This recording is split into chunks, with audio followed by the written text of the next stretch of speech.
मैं हूं अंजू। आप देख रहे हैं दी संकेत लाइव। दोस्तों, आज हम बात कर रहे हैं हमारे पड़ोसी देश नेपाल की, जहां एक समय पर घरेलू विमान को मजबूत करने के लिए लिया गया फैसला आज एक गंभीर वित्तीय संकट में बदल चुका है। नेपाल ने शुरुआत में अपने घरेलू एयरलाइंस बेड़े को मजबूत करने के लिए चीन में बने विमानों पर भरोसा किया था, लेकिन यही भरोसा अब एक बड़ा आर्थिक बोझ बन गया है। आज स्थिति यह है कि ये विमान नेपाल एयरलाइंस के लिए फायदे के बजाय नुकसान का कारण बन चुका है और पिछले 5 वर्षों में ये विमान काठमांडू एयरपोर्ट पर खड़े हैं, बिना किसी उड़ान के, बिना किसी कमाई के। सबसे गंभीर बात यह है कि इन विमानों को बेचा नहीं जा सकता, लीज पर नहीं दिया जा सकता और ना ही चीन वापस भेजा जा सकता है। यानी ये विमान अब पूरी तरह लॉक एसेट बन चुके हैं और इसका सीधा असर नेपाल की अर्थव्यवस्था पर पड़ा है। नेपाल एयरलाइंस पहले से ही 50 अरब रुपए से अधिक के कर्ज में डूबी है और इन विमानों से जुड़ा बोझ इस संकट को और गहरा कर रहा है।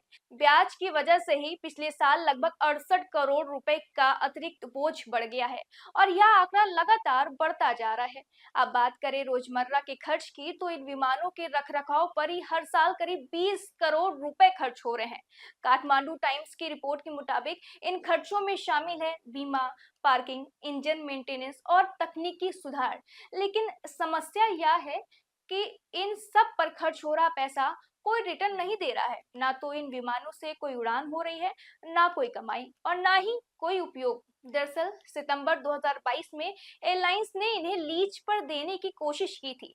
सार्वजनिक नोटिस भी जारी की गई, लेकिन हैरानी की बात यह है कि किसी भी कंपनी ने रुचि नहीं दिखाई। अब थोड़ा पीछे चलते हैं। इस पूरे मामले की शुरुआत होती है साल 2014 से, जब नेपाल ने पहला MH-60 विमान प्राप्त किया और फिर Y-12E विमान भी मिला। इन विमानों की शुरुआत में अनुदान बताया गया, लेकिन इसके पीछे एक बड़ा वित्तीय ढांचा था। कुल मिलाकर 40.8 करोड़ युआन का पैकेज, जिसमें ग्रांट और सॉफ्ट लोन दोनों शामिल थे। लेकिन असली समस्या यहीं से शुरू हुई, क्योंकि यह लोन धीरे धीरे बोझ बनता गया और भुगतान की स्थिति बिगड़ती गई। अब बात करते हैं सबसे बड़ी चुनौती की। नेपाल का भौगोलिक ढांचा बेहद कठिन है। पहाड़ी क्षेत्र, छोटे रनवे और बदलता मौसम, इन परिस्थितियों में विमान पूरी तरह उपयुक्त साबित नहीं हुए और इसके साथ जुड़ी दूसरी समस्याएं थी। प्रशिक्षित पायलटों की कमी, स्पेशल पार्ट की अनुबद्धता और बहुत अधिक रखरखाव लागत। नतीजा यह हुआ कि इन विमानों का संचालन लगातार घाटे में जाता रहा और आखिरकार 29 जून 2020 को नेपाल एयरलाइंस ने बड़ा फैसला लिया, पूरे बेड़े को ग्राउंडेड कर दिया। तब से लेकर आज तक ये विमान काठमांडू एयरपोर्ट पर खड़े हैं, धीरे धीरे खराब हो रहे हैं और हर दिन नुकसान बढ़ता जा रहा है।